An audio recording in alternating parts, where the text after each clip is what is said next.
People think love stories begin with flowers, soft kisses, and slow dances under the moonlight. Ours began with a body in the morgue and the smell of formaldehyde. Some say romance can't bloom in the coldest rooms of death, but maybe that's why ours did. It had to.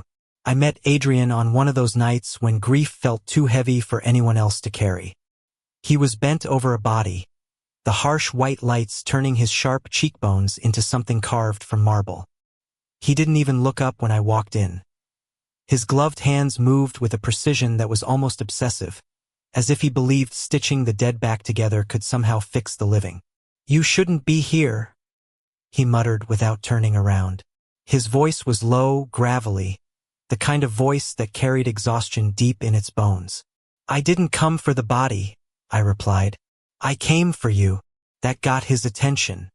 For a moment, the scalpel in his hand stilled, and he finally raised his eyes to me. Those eyes, God, they looked like oceans during a storm. Beautiful, vast, and terrifyingly endless. Adrian was a forensic pathologist in New York, one of the best in his field.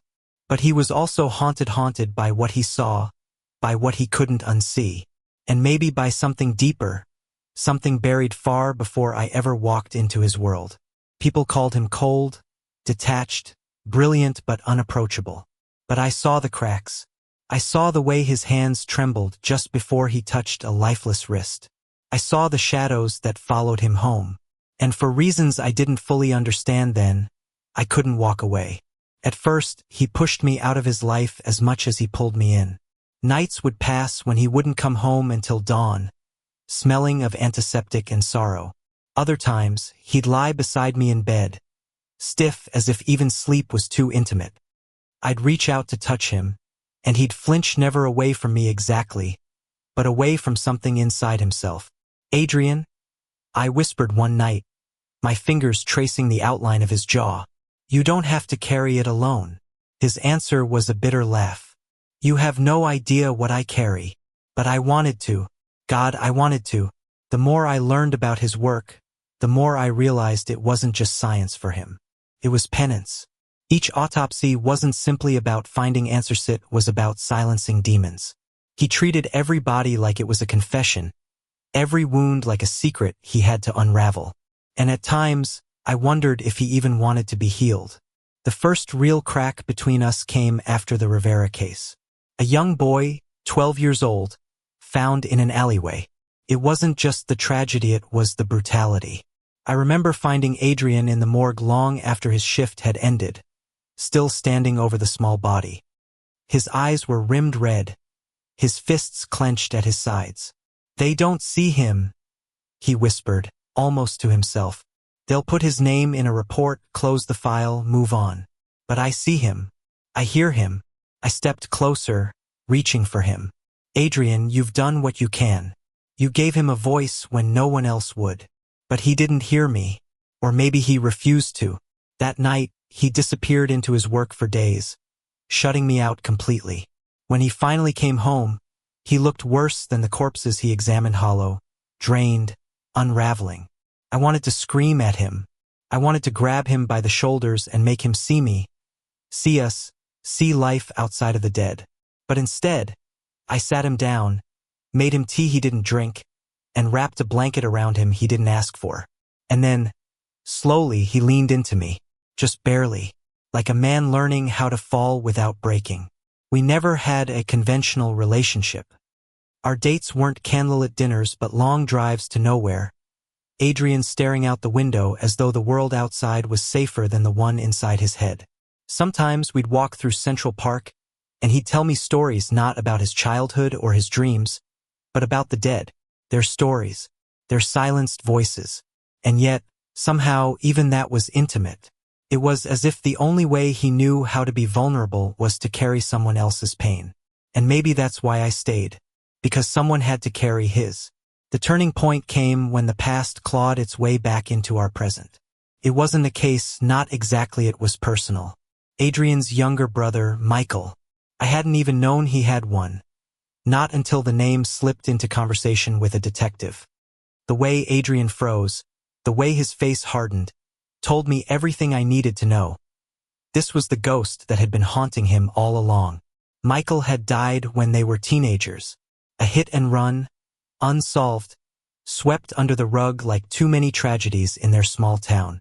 Adrian had been the one to find him, and he had never forgiven himself for not saving him. When the past reopened, when new evidence came to light, I watched the man I loved unravel all over again. He buried himself deeper into the morgue, deeper into death, as though finding truth in the dead might bring his brother back. But this time I refused to stand back and let him drown. "Adrian," I said one night, grabbing his face in my hands, forcing him to meet my eyes, "you don't need to fix the dead to prove you deserve to live." For the first time, something in his gaze softened. Something broke. And when he kissed me, it wasn't the desperate, fleeting brush of lips I'd known before. It was raw. It was surrender. It was a man finally choosing to live. That was only the beginning, because loving Adrian meant facing his past with him, standing shoulder to shoulder against ghosts we could no longer ignore. But if there was one thing I had learned from him, it was this: even in death there's a kind of truth. And even in the darkest rooms, love can carve out its own light.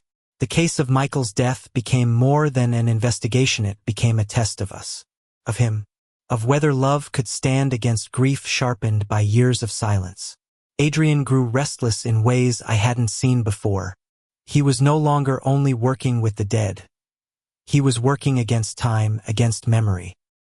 He would spread files across our living room floor, old photographs mingled with autopsy notes, witness statements beside police reports that had long gone cold. And when I tried to help, he would shake his head. "You don't understand," he said one night, exhaustion painting his voice raw. "This isn't just another case. This is my life. This is the reason I became what I am." "And what are you, Adrian?" I asked quietly. He faltered then, as though the question itself was cruel. "A man who spends his life talking to the dead because I couldn't save the living." I wanted to hold him, but there are moments when touch feels like intrusion. So instead, I sat with him in silence, our breaths sinking in the dark. Sometimes, love is just not leaving. The breakthrough came in the most unremarkable way. A box misfiled in the police archives. Inside were photographs of tire tracks, overlooked years ago. Adrian handled them as if they were relics, his fingers trembling while he studied the faint marks. "It's him," Adrian whispered, "the one who ran. We can prove it." The suspect wasn't a stranger. He was a man from their town, someone they all knew, someone protected by silence and power. The discovery cracked something open inside Adriana, rage I hadn't seen before. "I need to face him," he said, his eyes burning with a fury that was equal parts grief and justice. I was afraid then, afraid not of losing Adrian to death, but of losing him to vengeance. "Adrian," I said, steadying my voice, "you don't need to carry justice in your own hands. Your brother doesn't need revenge. He needs you to live." But grief makes men reckless. The confrontation happened in a rain-soaked parking lot. The man old now, his power reduced but his arrogance intact. Adrian's fists clenched as he stood across from him, shaking with words unsaid for decades. "You left him there," Adrian said, his voice breaking. "You left my brother to die like he didn't matter." The man sneered, unrepentant. "It was an accident. He was just a kid. I moved on. You should too." For a second, I thought Adrian might break. His hands trembled, rage surging to the surface, every scar of guilt screaming for release. I stepped forward, pressing my hand against his chest. "Look at me," I whispered. "Not him. Me. You're not defined by what you lost. You're defined by what you choose now. Choose us." The storm inside him was violent, but slowly, achingly slowly, his eyes found mine. His shoulders dropped. He turned away, and for the first time in years, he let go. The case reopened, charges filed, justice inching forward. But more importantly, Adrian began to live differently. He still worked late nights, still carried stories of the dead, but he no longer carried them alone. He let me in. He let himself cry, not just at morgues but in the quiet safety of our apartment. Sometimes, he'd fall asleep with his head in my lap, his body finally at peace enough to rest. And I learned that healing didn't come in a single moment of triumph. It came in small choices, repeated every day: the choice to live, the choice to love, the choice to let go. One evening, months later, we drove out of the city. The air was cool. The stars scattered across the sky like tiny mercies. Adrian pulled the car over near a field, his gaze fixed on the horizon. "This is where Michael and I used to ride our bikes," he said softly. "I haven't been back since." We walked through the grass together, the silence heavy but not suffocating. Then, Adrian stopped, his hand brushing mine. "You know," he said, his voice trembling, "for so long, I thought the only way to honor him was to bury myself in death, to keep listening to voices no one else could hear. But now—" He turned to me, his eyes wet with something raw and unguarded. "Now I think the best way to honor him is to live, to love you, fully." And when he kissed me under that endless sky, it wasn't desperate or broken. It was whole. It was gentle. It was a promise. We never became the perfect couple. Adrian still wakes in the night sometimes, his body tense with dreams he doesn't speak aloud. And I still find him in the morgue more than I'd like, talking to the dead as if they can answer back. But we built something from the wreckage. A home, a life, a love that doesn't erase the past but makes it bearable. We laugh more now. We cook on Sundays. We argue about small things like whose turn it is to buy groceries. We live. And maybe that's the miracle, not that love saved us from our ghosts, but that it gave us the courage to face them. Adrian once told me that every body he examines tells a story, one final chapter no one else gets to write.